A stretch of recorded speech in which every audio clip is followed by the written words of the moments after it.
And so over the time now I can say I experienced emotional abuse, social abuse, financial abuse. He was the person that paid the bills in our home because I was in college. And so later on, my car broke. That was the only car we had. And that was another form of like isolation of, you don't really need the car right now, you know, why don't they pay for it? It was every excuse and I went with it. And so this is the time frame when I received or experienced the first physical abuse. My car was broken. My mom, my sisters are all in the Glen Farm in downtown Charleston. He shared the same birthday and still does as my mom. So when my car broke, I was walking from Johnson Street Projects down to King Street to New Israel to take my daughter to daycare. This would start at 6 in the morning in the dark.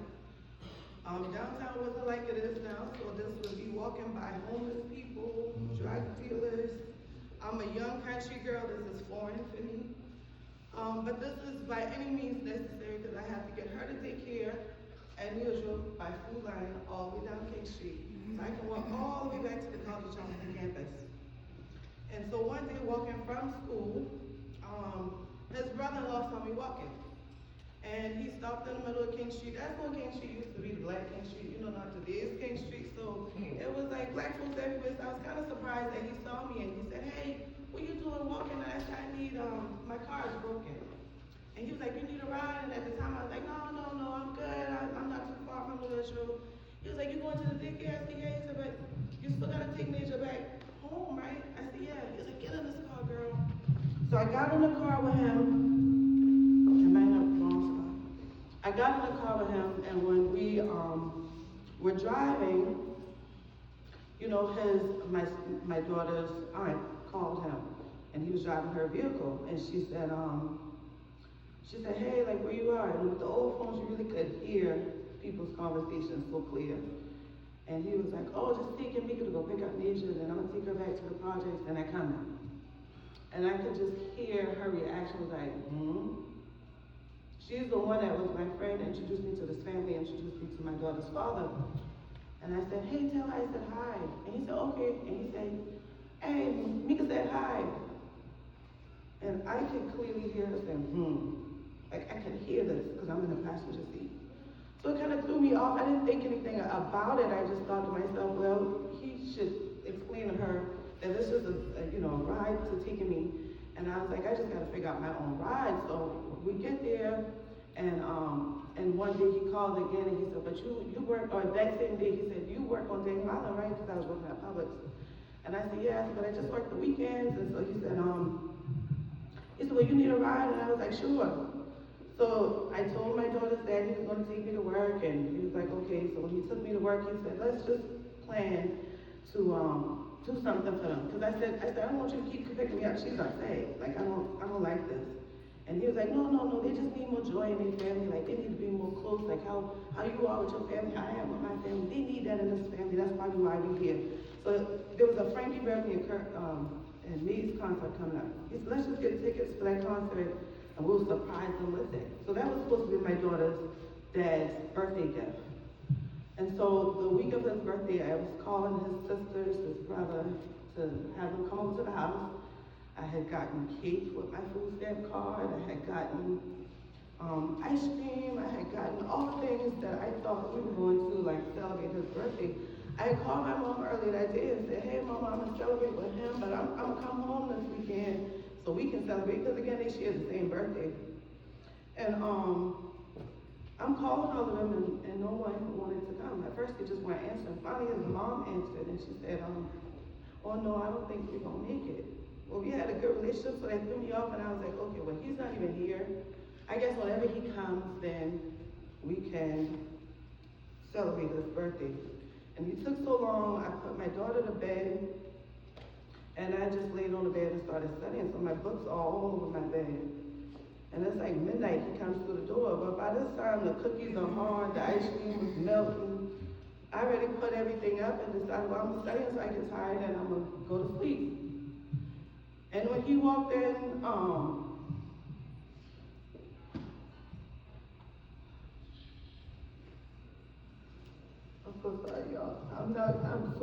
Shannon, and I'm not comfortable. I'm not comfortable.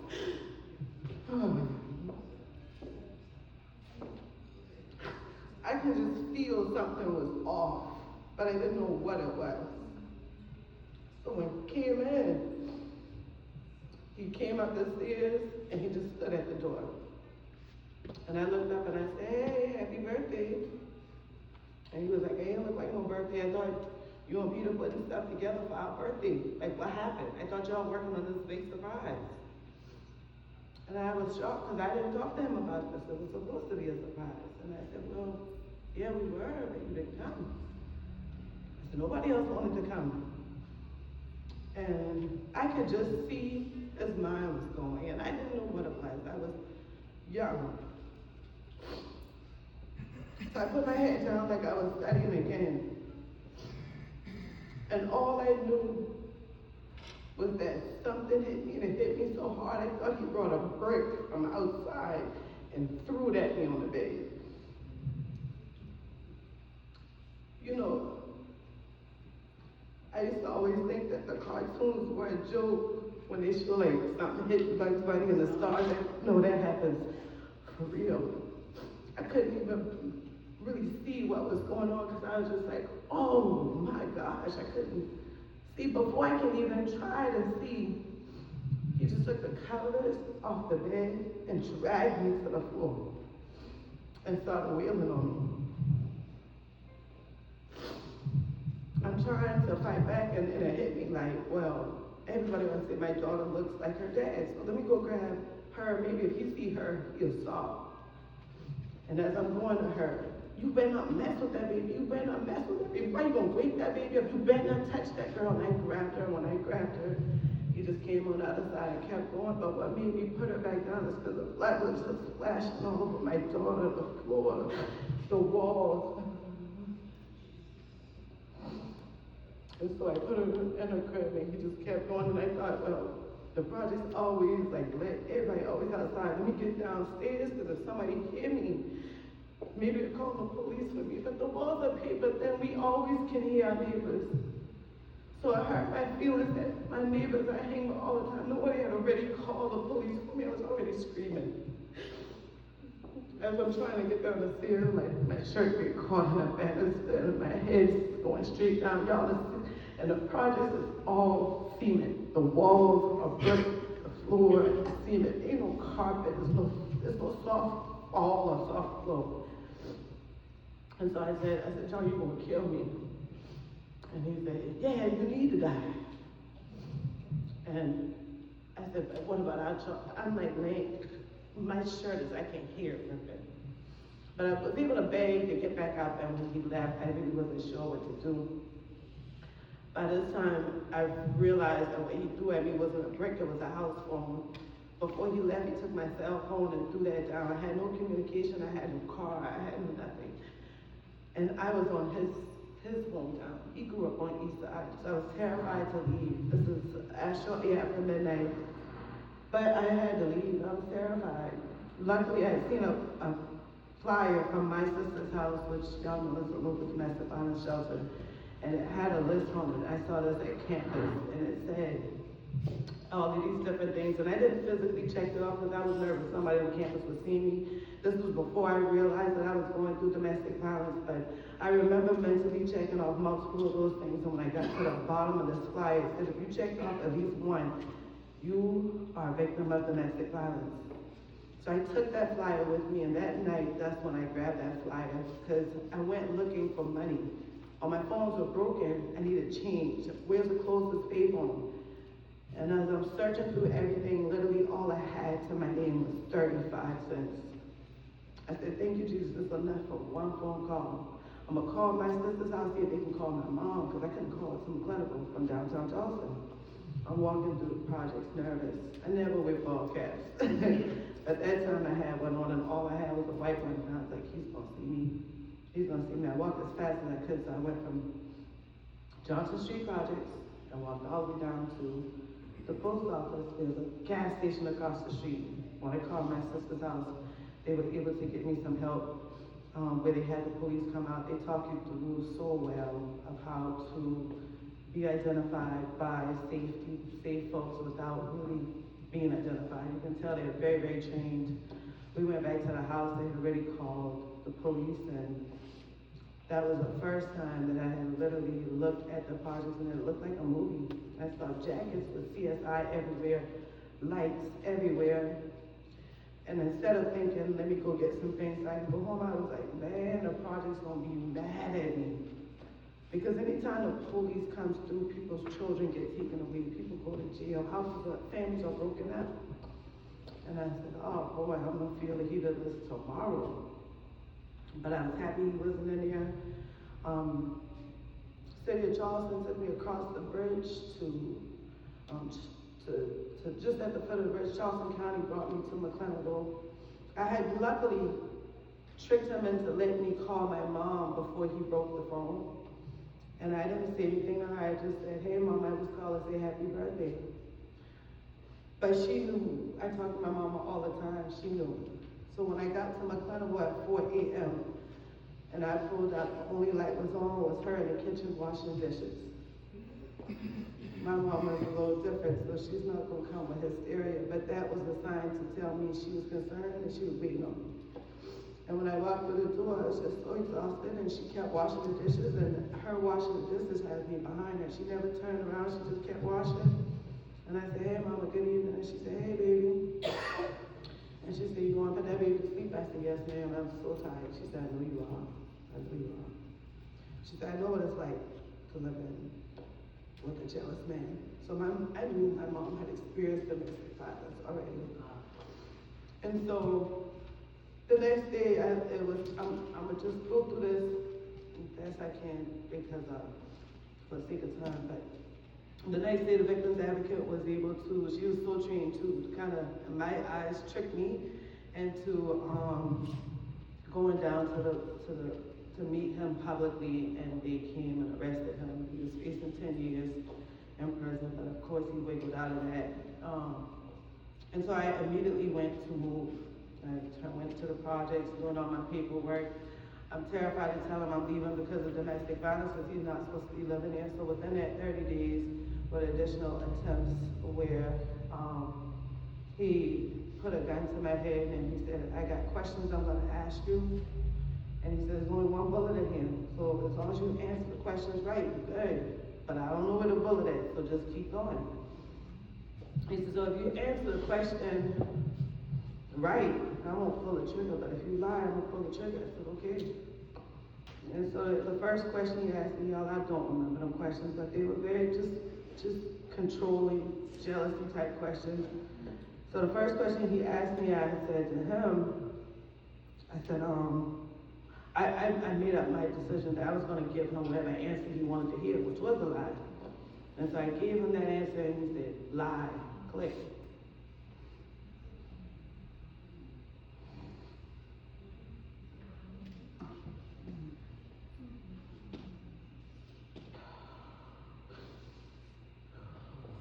The second question, I told the truth. He said, lie, click again. The third time, I wasn't taking a chance because I had known the power of prayer at 19 years old.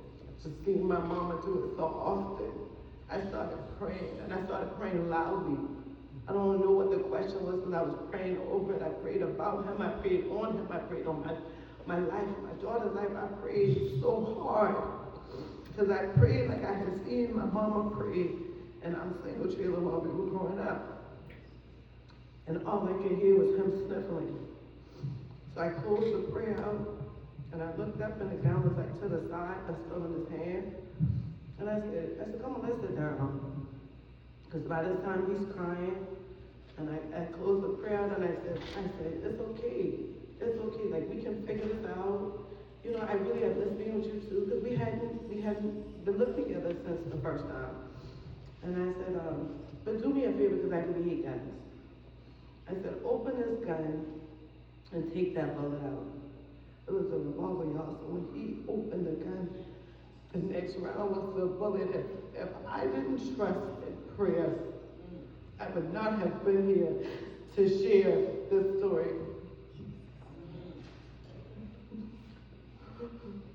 I said, Joy, can you believe that if you had hit this thing like the next round, like, I could have died? I said, what was you going to do? And he went in his pocket and he pulled out more bullets and he said, I was just going to kill myself too. I won't continue because I did share, the last instance on my YouTube channel, so keep them have that. But y'all, I just want to share that domestic violence really doesn't have a color, it doesn't have a sex, it doesn't have an economic status, it's not poor people, it's not rich people. A lot of people go through this, y'all. I was silent for a long time because I never, after telling the first person I told, back when the first time happened and they told me that it was probably my fault, I said the wrong thing, it put me silent for years. I didn't tell my mom, my sisters, and what I went through until 5 years in. And that's only because I was nervous and he was still looking for me. He stalked me so much. And so 10 years later, my church asked me to speak, and that was my first time saying it publicly. And I thought, okay, well, I did what I was supposed to do. I done helped the people. I don't have to talk about it again. But with my mentees that I provide career coaching services for, I noticed so many signs on virtual meetings with these people.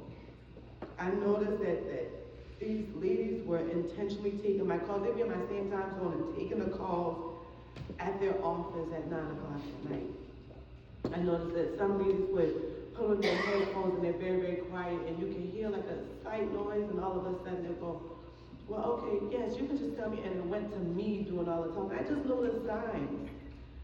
And a couple of them I asked, and one lady said to me, and she was an older lady, she had been married for like almost 30 years, and she said, Timeka, you're right.